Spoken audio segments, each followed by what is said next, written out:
Catherine pendant toute sa jeunesse. Elle prenait toujours les choses du bon côté. Ça m'aide d'avoir un exemple comme Sainte Catherine pour me montrer le chemin.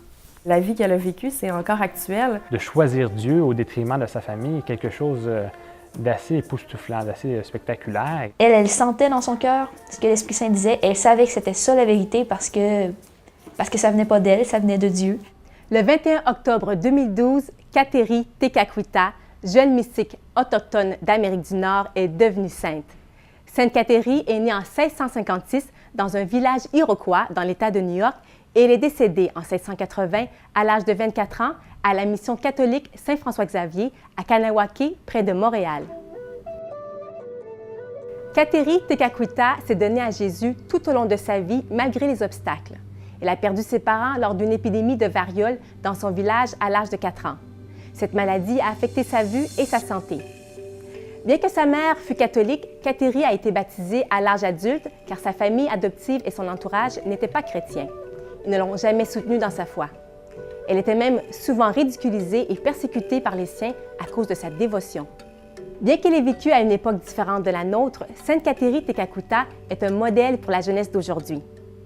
Au cours de ce Focus catholique, vous allez découvrir 2 initiatives permettant à des jeunes de connaître Catherine Tekakwitha.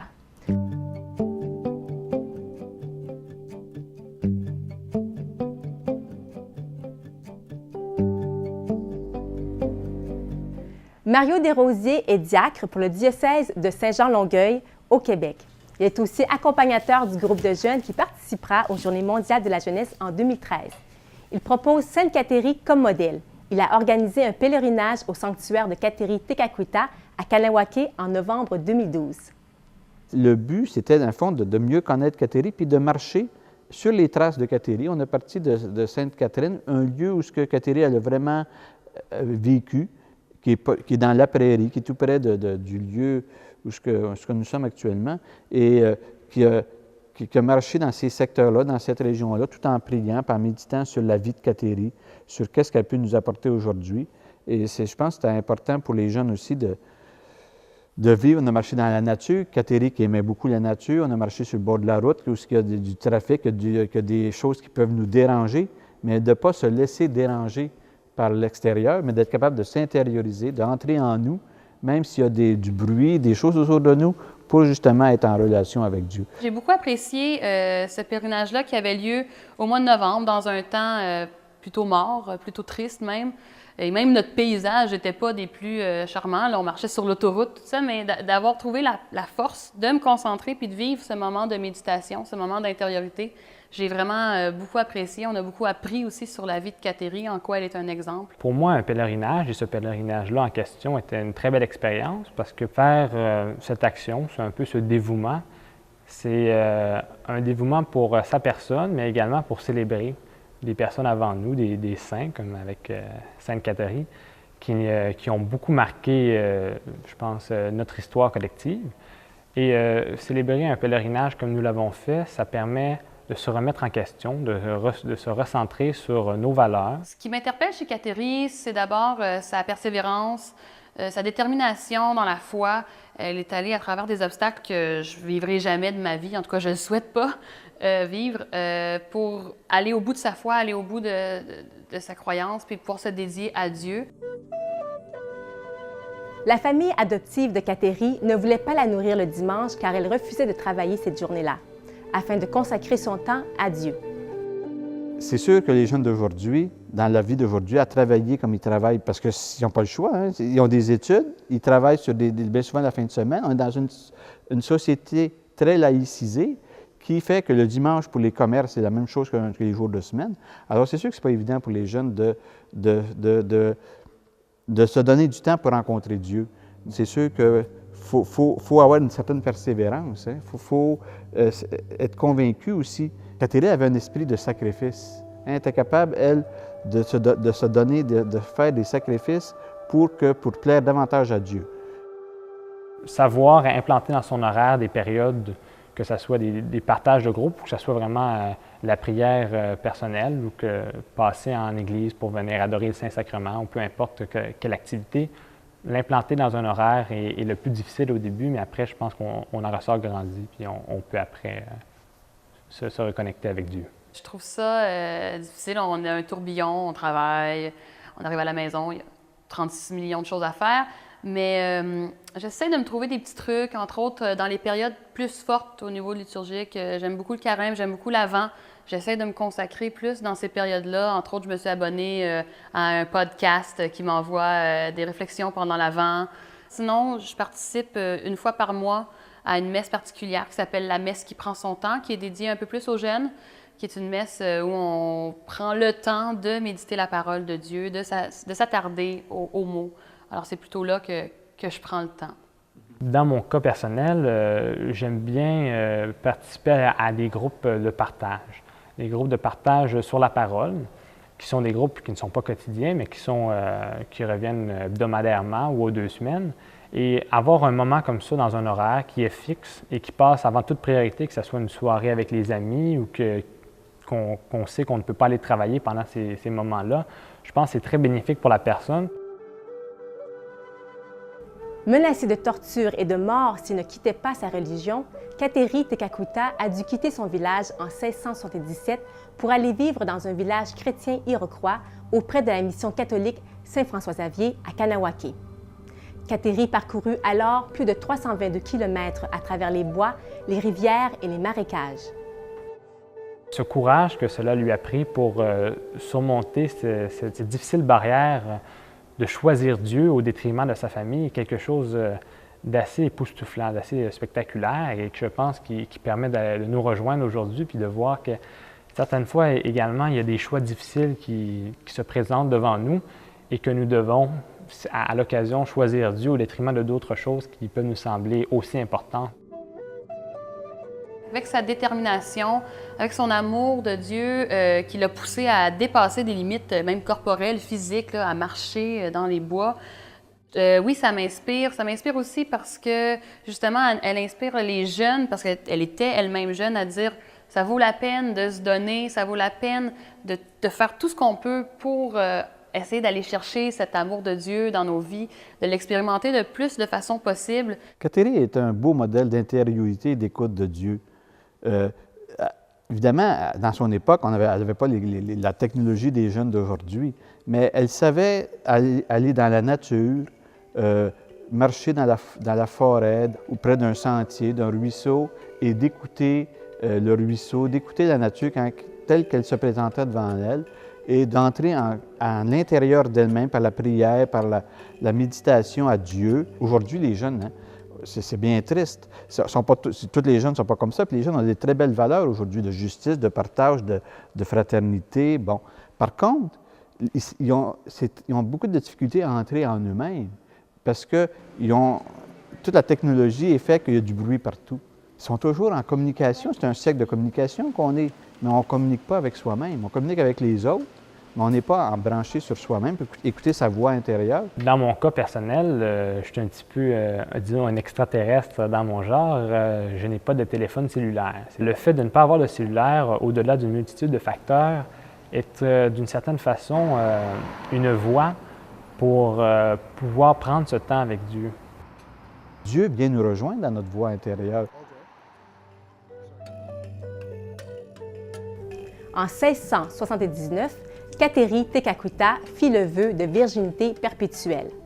Malgré la coutume et les attentes culturelles de son peuple, elle choisit de ne pas se marier afin de se donner totalement au Christ à travers le célibat. Le célibat ou la virginité aujourd'hui, ce n'est pas quelque chose de populaire non plus, parce que tous les médias, qu'est-ce qu'ils nous disent? D'être heureux, de vivre tout ce qu'on a à vivre pleinement, hein? Un peu comme les slogans d'achat. Achetez maintenant, payez plus tard. Faites l'amour tout de suite, mais vous paierez plus tard. Donc, c'est dans ce sens-là que je dis que Kateri, elle est modèle dans sa façon de voir le célibat, de garder son corps pur pour Jésus, pour Dieu. Mais les jeunes aujourd'hui, c'est sûr qu'on ne leur demande pas nécessairement de rester célibataire, puis c'est pas ça que Dieu demande non plus. Même les couples en couple peuvent... Kateri est un modèle de toujours aller plus loin, de toujours essayer de plaire davantage à Dieu. Je trouve que de nos jours, on a souvent un regard de préjugés par rapport aux jeunes croyants. Puis c'est important que nous, en tant que jeunes croyants, on se lève puis on démontre c'est quoi notre vrai regard, qu'on n'est pas des hurluberlus, qu'on est des jeunes très normaux, très ordinaires. On va à l'université, on travaille, on a des conjoints, on veut des enfants, on a toute la même vie que tout le monde, sauf qu'on a une richesse en nous, puis c'est important de la démontrer au monde pour que les gens voient ça. Je pense que c'est vraiment très important pour les jeunes de se regrouper entre eux, parce que dans nos églises, ici, en tout cas au Québec, tu sais, on n'est pas nombreux. C'est beaucoup des gens, on va dire, au-dessus de 50 ans.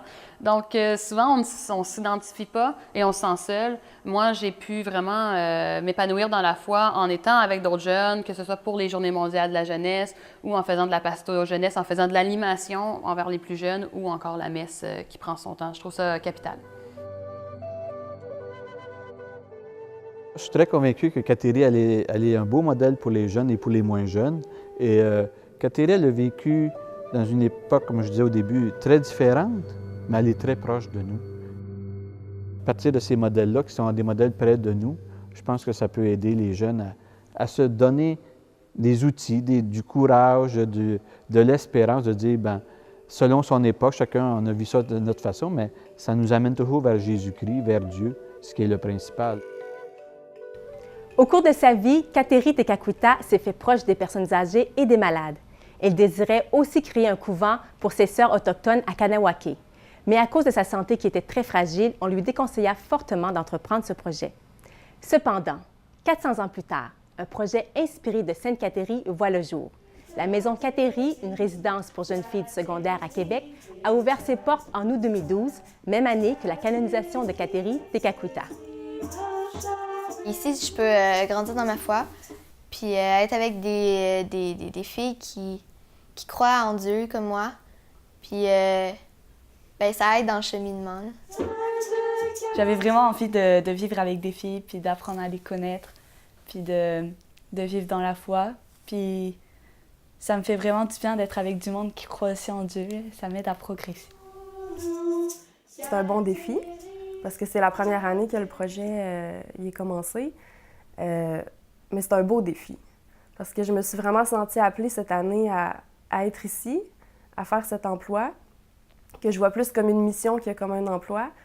Donc, c'est sûr que moi, en même temps, ça me donne des ailes, ça me fait grandir.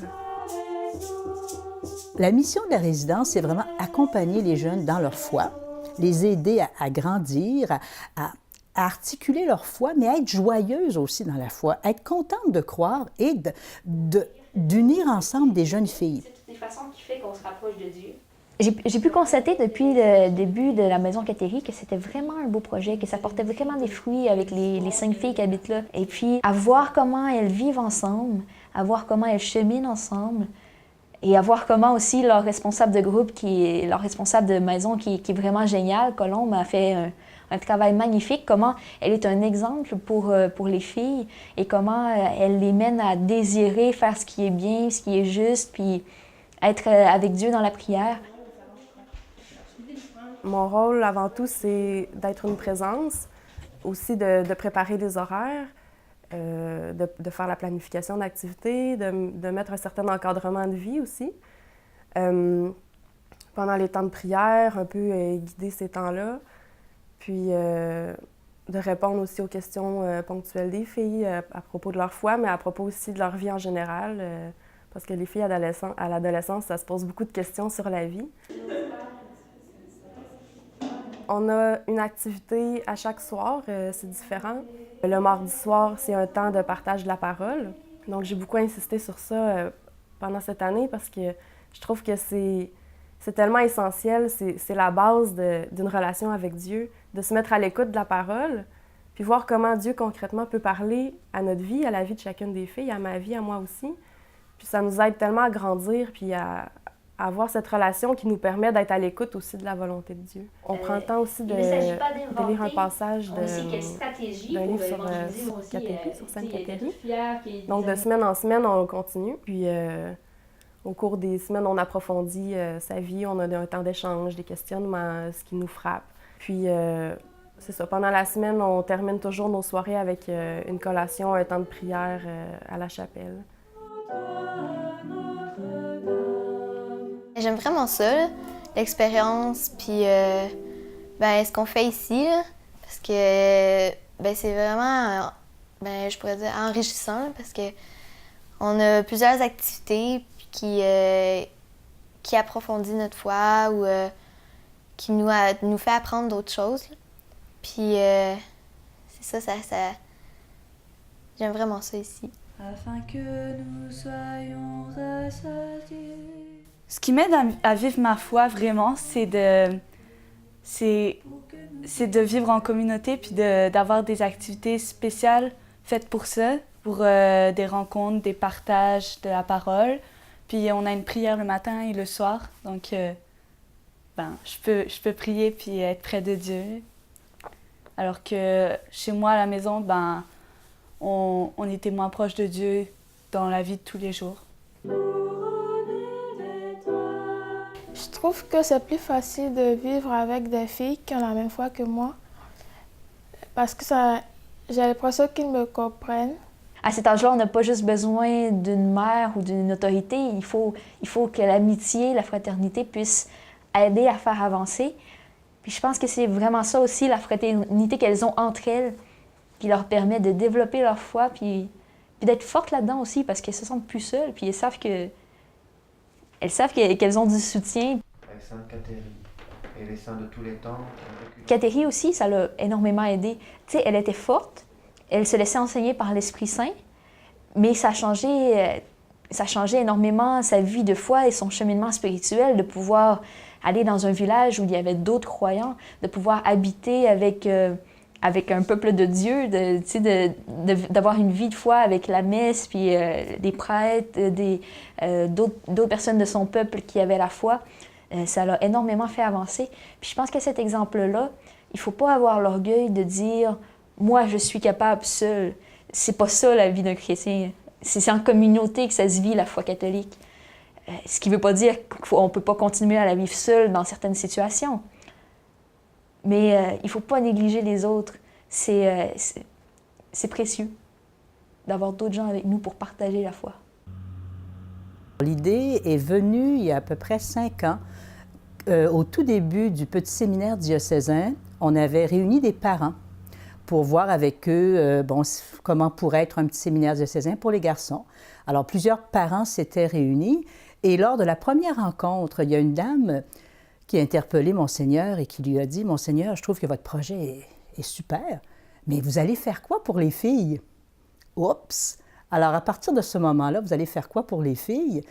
Alors, dans l'esprit de Monseigneur, il dit « Oui, Monseigneur Ouellette, il faut faire quelque chose pour les filles. » En janvier 2011, on a aussi fait le même. On a réuni des parents pour leur demander, bon, qu'est-ce que vous pensez d'une résidence pour filles? Comment vous voyez cette résidence? Il ne faut pas que ce soit une copie conforme de ce qui existe déjà pour les garçons, parce qu'à l'adolescence, c'est quand même, les jeunes sont en recherche d'identité. C'est peut-être là où garçons, filles, c'est plus différent dans leur façon de s'exprimer. Donc, on s'est dit, pour les filles, il faut que ce soit différent. Et là, ensuite, on se disait, c'est quoi les objectifs? Qu'est-ce qu'on veut? Et là, on s'est dit, bon, c'est un lieu pour aider les jeunes à être heureux dans la foi, à se faire des amis qui ont la foi et aussi à être forts dans la foi pour ne pas vivre l'isolement. Et là, tout à coup, pendant la réunion, on s'est dit, ah, mais ça me fait... Bon, moi, j'ai dit, ça me fait penser à Cathérie. Cathérie Tekakwitha, c'est exactement la même chose. Donc, et on s'est dit, mais semble que ça s'appelait la Maison Cathérie.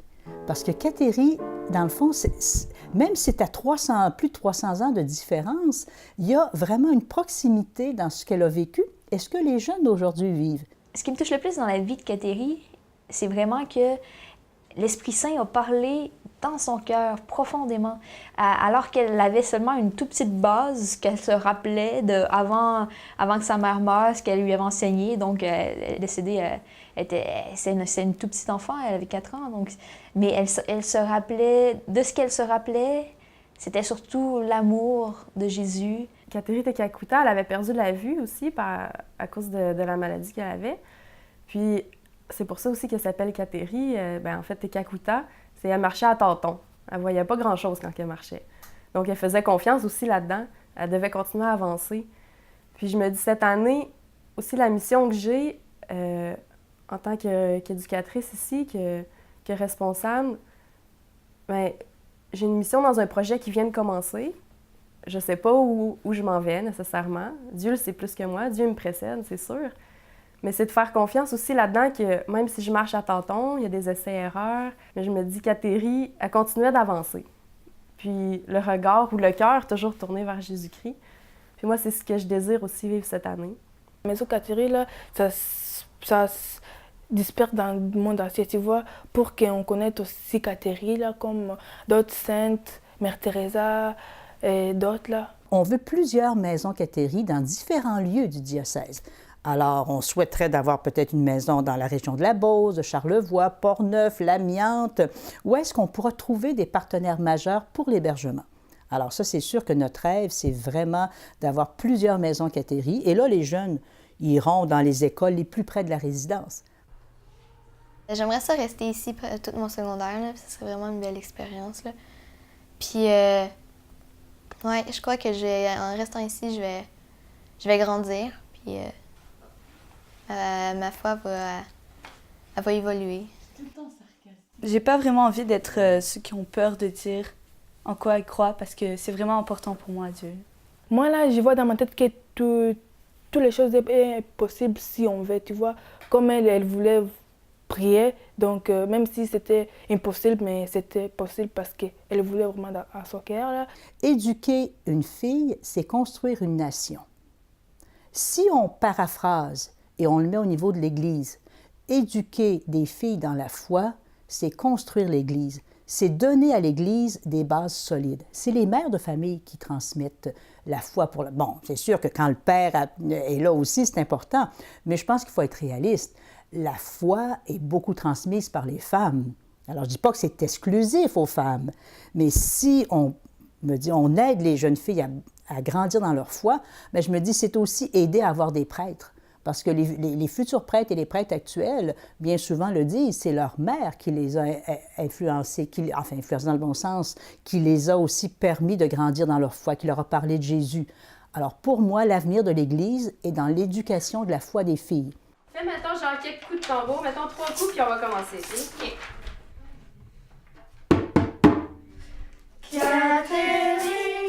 Ce qui est beau, c'est le fait qu'on soit soutenu par la prière au quotidien. Qu'on puisse vivre des demandes de pardon, puis qu'on puisse continuer à grandir pour que notre communauté devienne toujours plus forte aussi, à travers les épreuves, comme à travers les joies qu'on vit. Tu vas couper des parties de toute façon, hein? Ces initiatives pour faire connaître Sainte Catherine auprès de la jeunesse portent déjà du fruit. Sa vie inspire positivement des jeunes de chez nous qui ont besoin de modèles pour les accompagner sur leur chemin vers Dieu. Souhaitons que Sainte Catherine soit une source d'inspiration pour la jeunesse partout à travers le monde. Je suis Marjorie Poliquin. Merci d'avoir suivi cette émission. À la prochaine.